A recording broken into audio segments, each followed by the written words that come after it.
గంగా జలము తెచ్చి నీకు అభిషేకము చేతునంటే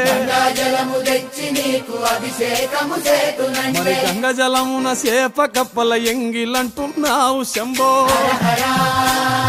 శివ శివ హర హర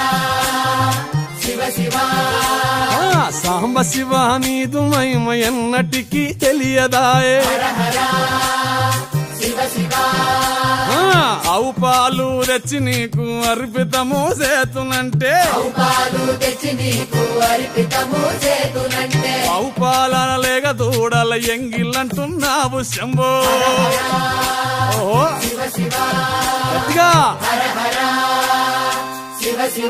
అదే సాంబ శివ నీదు మహిమ ఎన్నటికీ తెలియదాయే సాంబ శివ నీదు మహిమ ఎన్నటికీ తెలియదాయే